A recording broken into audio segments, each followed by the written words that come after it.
anything is possible. And really, you create your reality in your head. And if you think it's doable, it is doable. If you don't think you cannot do it, you will not do it.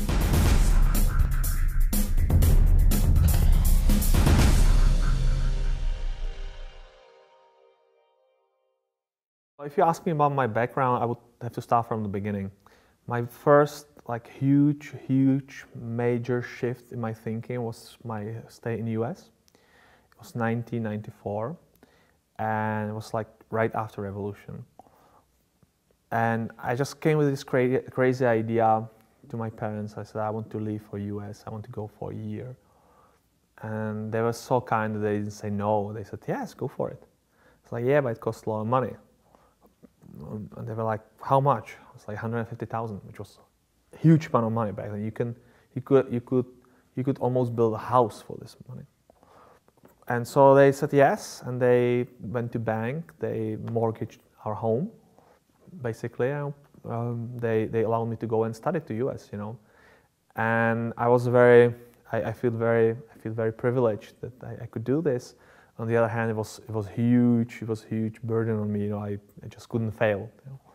And it was very funny because I wanted to see how things get done in US, and I was sent to the whole essence of US. I spent a year in Las Vegas, which seems like cool, but Las Vegas is a normal city like any other if you live there. But one thing which was very important for me was that I saw a different approach. If you had lived in Czech in 90s or 80s and the beginning of 90s, the whole school system, and it's unfortunately until this day, didn't try to raise individuals. You know, communists, and we still have it. Actually, it was before with Habsburgs as well. They tried to raise obedient servants and obedient clerics, officers. You know. So I was like that, you know. I always had problem in my school. I remember my mom came from one of the first meetings with parents, you know, and I was like in the first grade, and she told me, you cannot tell your teacher that she is wrong. I said, but she was wrong. I was in the first grade. It was a biology lesson. She was like, yeah, she is wrong, but you cannot tell her. I was like, why? And when I went to States, I was still, you know, this little bit shy, you know, and stuff. Like within 2 months, I totally changed, and I totally saw that anything is possible. And really, you create your reality in your head. If you think it's doable, it is doable. If you don't think you cannot do it, you will not do it. And you know, the US educational system is not perfect by no means.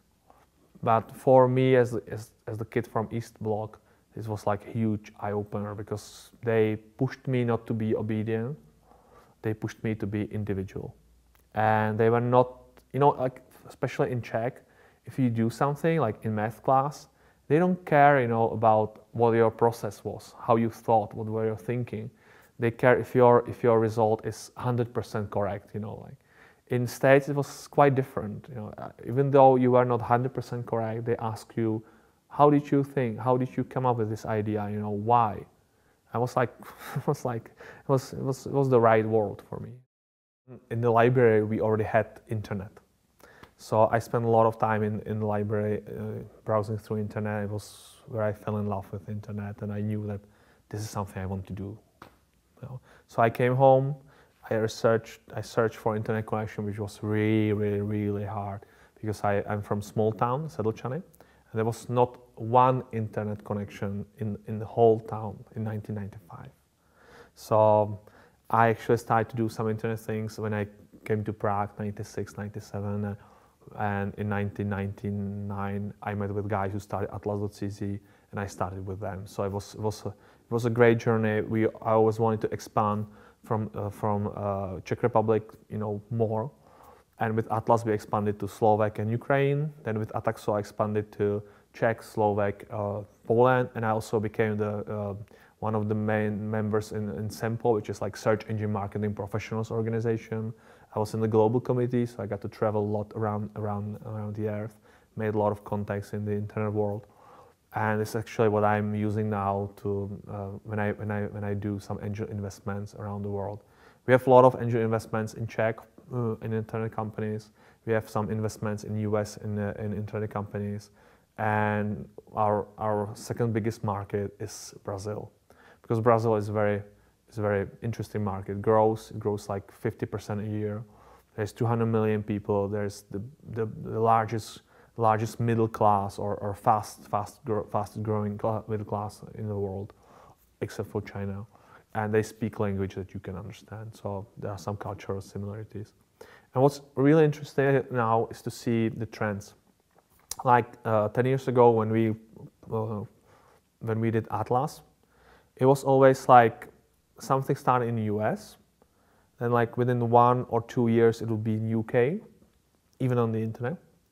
And only after 3 to 4 years you would see the same thing here on the small Czech market. So it was interesting. Nowadays it's just totally different. It's still the same internet, you can still type the same address, www.something.com, and you can see the, US things. But just the mentality of people, and the adoption of technology is just so fast that just spreads like a bushfire.